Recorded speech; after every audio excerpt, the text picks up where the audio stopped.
Hello everyone, my name is Biboshan Mukherjee and I am Jadavpur university engineering graduate 2025 batch.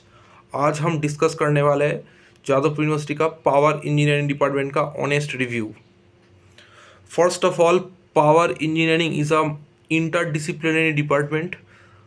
उस पे electrical engineering का subjects है, mechanical engineering का subjects है, instrumentation engineering का subject है, कुछ इलेक्ट्रॉनिक्स का सब्जेक्ट है, कुछ मटेरियल साइंस का सब्जेक्ट है। तो बहुत सारा सब्जेक्ट मिक्स्ड है। मोस्टली इलेक्ट्रिकल सब्जेक्ट है, कुछ कुछ मैकेनिकल का सब्जेक्ट्स भी है और कुछ कुछ इलेक्ट्रॉनिक्स भी है। तो करिकुलम एक एक वास्ट डोमेन का करिकुलम है।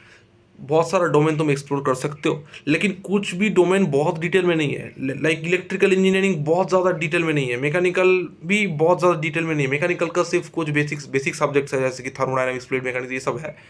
इलेक्ट्रिकल का बहुत सारा सब्जेक्ट्स है, ठीक है। तो और इलेक्ट्रॉनिक्स में digital electronics, control system, micro processor वगैरह भी है। तो करिकुलम तो ठीक ठाक ऐसा है। और अगर तुम एकेडमिक प्रेशर अगर बोलोगे तो पावर में तुम CGPA स्कोर करना बहुत ज़्यादा डिफिकल्ट नहीं है।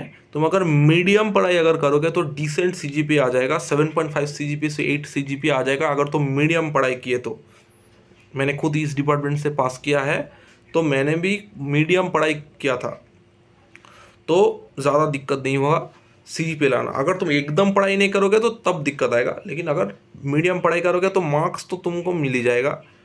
और how difficult is the subjects, कुछ सब्जेक्ट्स थोड़ा डिफ़िकल्ट मान सकते हो तुम, जैसे कि इलेक्ट्रिकल का कुछ सब्जेक्ट्स है, जैसे कि मशीन्स, पावर सिस्टम वगैरह, थोड़ा डिफ़िकल्ट का साइड हो सकता है, लेकिन फिर भी वो सब subjects most of the student पास कर जाता है, ठीक है। एटलीस्ट पास तो कर जाता है, हाई मार्क्स शायद नहीं ला सकता है, पास कर जाता है, ठीक है। अब बताओ कि प्लेसमेंट का सीन कैसा है। ये बहुत ही ज़्यादा कंट्रोवर्शियल एक टॉपिक है, यहाँ पर बहुत सारा थॉट्स है, ठीक है। First of all, core placement अगर बोलोगे तो कोर में बहुत ज़्यादा अपॉर्चुनिटीज़ नहीं है, क्योंकि पावर इंजीनियरिंग में पावर का खुद का कोर कंपनीज थोड़ा कम आता है। पावर इंजीनियर हायर करने वाला कंपनीज थोड़ा कम आता है। Most of the core companies electrical core होता है, और जो टॉप इलेक्ट्रिकल कोर है उनमें पावर इंजीनियरिंग अलाउ नहीं होता है। Most of the electrical core में अलाउ होता है, जैसे कि 70 to 75% के आसपास इलेक्ट्रिकल कोर में पावर अलाउ हो जाता है, लेकिन कुछ कुछ top companies, top electrical core companies में अलाउ नहीं होता है पावर इंजीनियरिंग। तो ये एक थोड़ा बहुत प्रॉब्लम तुम बोल सकते हो। अगर तुम पावर खुद का कोर अगर बोलोगे तो कुछ कुछ कंपनीज है पावर खुद का कोर, जैसे कि इस साल पहली बार पावर इंजीनियरिंग से कैटरपिलर में जॉब हुआ है। ये पावर का कोर है, ये पहले कभी भी नहीं आया ये। तो आगे आगे in the near future power का खुद का कोर बढ़ने का चांसेस है, लेकिन ये गारंटी तो ऑब्वियसली नहीं है। तो अगर तुम number of power core companies अगर बोलोगे तो प्रोडक्शन कोर से थोड़ा कम है, ठीक है। लेकिन इलेक्ट्रिकल कोर कंपनीज बहुत सारा आता है, तो इसलिए जो स्टूडेंट कोर में इंटरेस्ट है तो उसको मिल ही जाएगा जॉब। कुछ कई कई मतलब कोई ना कोई कंपनी में जॉब मिल ही जाएगा अगर तुम कोर इंटरेस्टेड स्टूडेंट हो तो। सैलरी अगर बहुत ज़्यादा एक्सपेक्ट कर रहे हो तो नहीं होगा। कोर में तुमको अगर सैलरी का रेंज अगर तुम बोलोगे तो 7-8 LPA के आसपास तुमको मिल सकता है अगर तुम कोर का पढ़ाई करोगे तो कुछ टॉप कंपनीज अगर तुम बोलोगे जो अच्छा बिग नेम कंपनीज है, जैसे कि आदित्य बिरला ग्रुप है, ठीक है। टीटागढ़ रेलवे सिस्टम्स, इनमें प्लेस्ड हुआ है पावर का स्टूडेंट। हिमाद्री केमिकल्स में हुआ है, पहले भी हुआ है, CESC लिमिटेड में हुआ है, ठीक है। तो ऐसा कंपनी जैसे श्याम मेटालिक्स में हुआ है, तो ऐसा कंपनीज है, ठीक है। तो कंपनीज तो भर भर कर आएगा, ठीक है। ऐसा फील नहीं होगा कि कंपनी नहीं आ रहा है, तुम्हारा खुद के ऊपर है। एक और प्रॉब्लम है कि तुमको इलेक्ट्रिकल स्टूडेंट से कंपटीशन करना होगा, तो तुमको ठीक ठाक पढ़ाई करना होगा। नेगलेक्ट अगर करोगे तो बहुत अच्छा जॉब नहीं मिलेगा, ठीक है। तो ऐसा कुछ सीनरियो है। तुम इलेक्ट्रिकल गेट एग्जाम दे सकते हो, तुम इंस्ट्रू गेट दे सकते हो। हायर स्टडीज़ का बहुत ही ज़्यादा स्कोप है। पावर इंजीनियरिंग का खुद का एक बहुत ही ज़्यादा वास्ट फील्ड है। एनर्जी साइंस एक बहुत ही नया एक ट्रेंडिंग एक टॉपिक है। रिन्यूएबल एनर्जी, ये एक फॉरेन में भी बहुत ज़्यादा स्कोप है, क्योंकि आगे in the near future fossil fuels खत्म हो रहा है, इसलिए रिन्यूएबल एनर्जी बहुत ज़्यादा चल रहा है। तो इसलिए रिन्यूएबल एनर्जी में रिसर्च का बहुत ही ज़्यादा स्कोप है, ठीक है। इसमें तुम रिसर्च कर सकते हो, तुम इलेक्ट्रिकल फील्ड में रिसर्च कर सकते हो, तुम कंप्यूटर साइंस ओरिएंटेड कुछ कर सकते हो, तुम इलेक्ट्रॉनिक्स में रिसर्च कर सकते हो। तुम इंस्ट्रूमेंटेशन में रिसर्च कर सकते हो। तो तुम पावर इंजीनियरिंग पढ़ के रिसर्च और हायर स्टडीज या फिर पीएचडी करने का बहुत ज़्यादा स्कोप है, both India as well as in foreign. तो हायर स्टडीज़ में दिक्कत नहीं होगा। प्लेसमेंट में कोर में अगर बहुत हाई प्लेसमेंट चाहिए तब दिक्कत आएगा। 7 to 8 LP के आसपास तुम अगर एक्सपेक्ट कर रहे हो तो तुमको मिल ही जाएगा if you are doing good job, sorry good, if you are good in semesters और कोर सब्जेक्ट्स। कैटरपिलर एक अच्छा कंपनी है जो सैलरी 12+ LPA देता है, तो ये एक एक्सेप्शन है। तो इसमें प्लेस्ड हुआ है पावर का स्टूडेंट इस साल। तो ऐसा companies in the near future भी आ सकता है, तो तुमको पढ़ाई करना होगा। अगर तुमको कोडिंग करना है, ये पार्ट ध्यान से सुनना। Power engineering is a circuital department in Jadavpur university, इसलिए बहुत सारा कंपनीज पावर इंजीनियरिंग को स्पेशली अलाउ करता है अलॉन्ग विथ इलेक्ट्रिकल।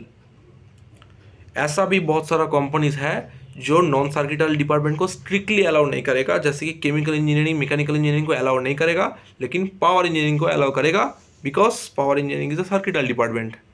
ये सिर्फ कोडिंग कंपनीज के बारे में बोल रहा हूँ, कोर कंपनीज में ये नहीं होता है, ठीक है। कोर कंपनीज में लिमिटेड अपॉर्चुनिटीज़ है। सॉफ्टवेयर में मैं जो बोल रहा हूँ, बहुत सारा ऐसा कंपनीज है जो ऑन कैंपस अलाउ किया था। फॉर एग्जाम्पल कैसा कैसा कंपनी, जैसे कि Wells Fargo, Google India, visa, ठीक है, ये टाइप का कंपनीज। उसके बाद विप्रो, कैपजेमिनी जैसा कंपनी, ये सब कंपनी सिर्फ स्ट्रिक्टली सर्किटल था, ठीक है।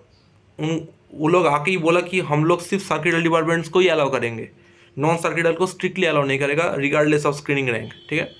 तो opportunity wise, non core opportunity wise अगर बोलोगे तो पावर इंजीनियरिंग एक अच्छा ब्रांच माना जा सकता है। नॉन कोर अपॉर्चुनिटीज में बोल रहा हूँ बार बार, कोर अपॉर्चुनिटीज में तुमको मेहनत करना होगा टू गेट गुड जॉब, ठीक है, मतलब हाई पेइंग जॉब।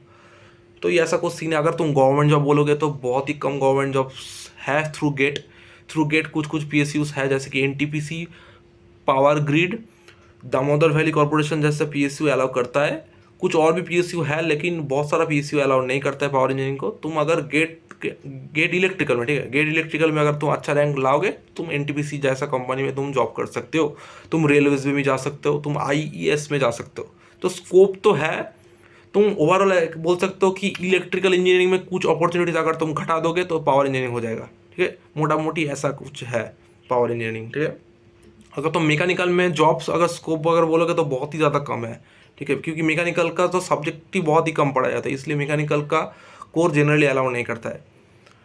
लेकिन कुछ एक्सेप्शन है, जैसे कि SAEL नाम का एक कंपनी है, उसके बाद पहाड़पुर कूलिंग टावर्स। तो ये मैकेनिकल ओरिएंटेड टाइप का कुछ रोल में पावर इंजीनियरिंग से हायर करता है, और यार हायर किया भी, ठीक है।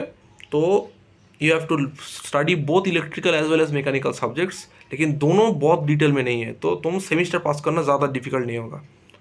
तो ऐसा कुछ सीन है पावर इंजीनियरिंग में।